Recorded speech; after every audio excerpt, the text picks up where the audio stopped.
Certamente você já leu nas Escrituras Sagradas a parábola do joio e do trigo, né?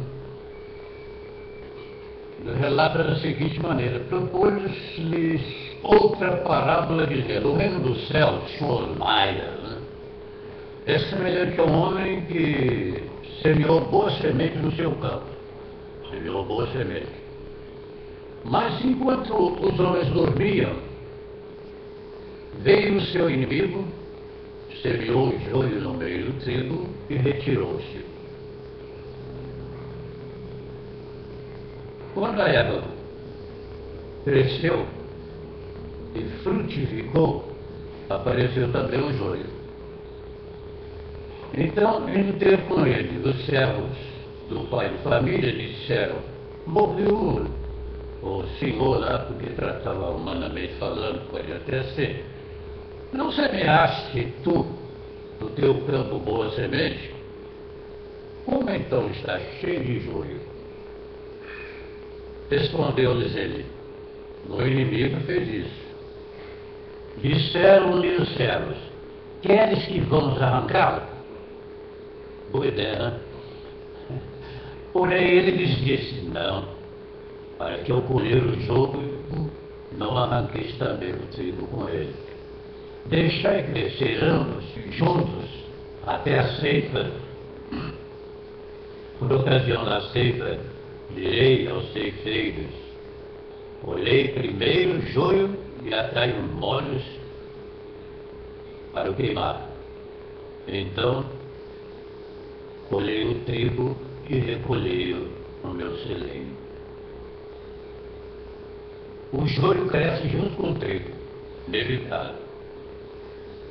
Estou aqui querendo abocar nenhuma atenção, nenhum mérito, porque pessoa que já foi reciclada no mundo como eu, não tem a pretensão, a ideia de abocar qualquer mérito pessoal. Isso com muita certeza, com muita convicção mesmo. Mas no vídeo anterior, nós falamos sobre aqueles que se dizem crentes, cheios de gírias, galera, bichos, essas coisas, tudo formando o mundo.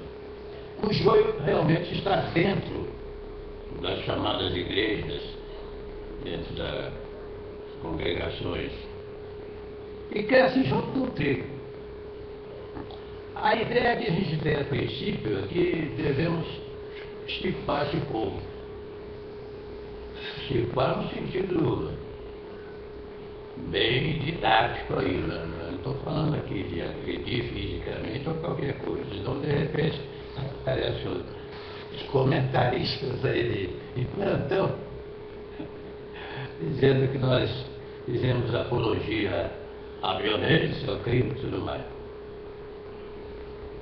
Mas a tendência nossa é querer tirar essas pessoas do pessoal meio padronizado com as Escrituras. Mas a ordem suprema não é para arrancar, para que não saia junto também o trigo. E quem somos nós para discutir, querer mudar a maneira de agir do nosso Salvador amado através do seu Espírito? Tá vendo? Mas tem um detalhe muito importante aqui no versículo 13. Deixai crescer ambos juntos até a ceifa. Por ocasião da ceifa, direi aos ceifeiros: colhei primeiro. Entendeu?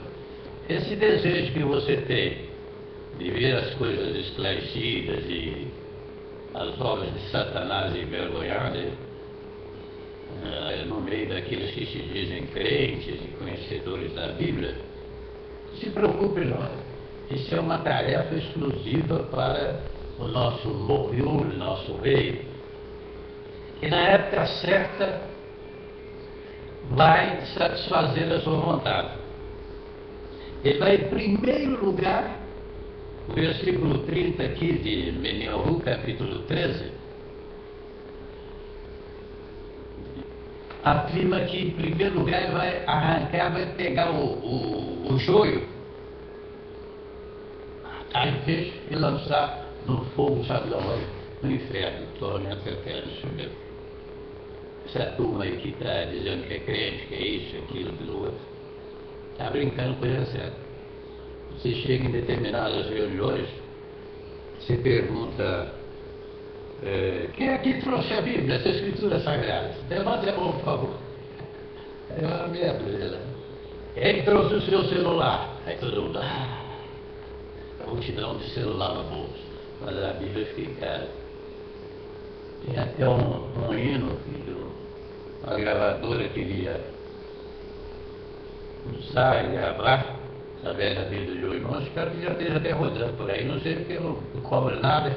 Quero mais é que divulgue tudo mesmo. Pode copiar tudo que quiser do YouTube, os 30 blogs do Ministério, afinal, pode imprimir, pode sair distribuindo. Isso aqui não tem direito autoral, não. As coisas do autismo não tem direito autoral. Tem uns malucos aí que dizem que é autor. Que autor coexiste alguma? Tem um escritor muito famoso, disse para mim que era autor de um determinado folheto, muito conhecido, vou citar aqui, porque inclusive é um homem muito sério. Aí eu falei com ele assim, o senhor não é autor, o senhor é coautor. Ele falou, tá certo, eu sou coautor. Realmente, nós somos autores de coisíssimo algum. Se você é autor de alguma música, algum hino evangélico, então eu não quero nem ouvir, porque esse é o meu, essa autoria. O Espírito Santo não está nessa, né? Agora, se você é coautor, um pouquinho de português ajuda, né, a gente entender o que eu falo. Eu não sou crítico, não, eu sou observador. Se fosse, então, não, brincadeira. Mas na realidade é isso, amigo. Nós temos que olhar para as Escrituras. Quando eu falei com determinada pessoa, um sobrinho meu, olha, tudo o que me acontece, todo assunto que envolve o meu dia a dia, eu lanço para dentro das Escrituras, comparo com as Escrituras. Adianta você imaginar, eu acho que isso aqui, a solução ideal vai ser essa, aquela outra, fala disso. Ó. Compara com as Escrituras, busca a resposta na Bíblia que você vai ter. Enquanto eu publiquei o vídeo anterior sobre a turma da galera, esses caras cheios de gíria, essas coisas todas, eu estava falando ali, quando eu cheguei lá na cozinha, a banda mesmo, o Espírito Santo disse para mim, deu certo. O joio cresce junto com o trigo. Deixar eles crescer juntos, até a ceifa. É isso mesmo. Fica atento, viu? Quando se tornar joio e ser o trigo que vai ser reunido, levado para a vida eterna. Que o Espírito Santo abra a sua mente e você tem uma opinião ao contrário. Um abraço e até mais.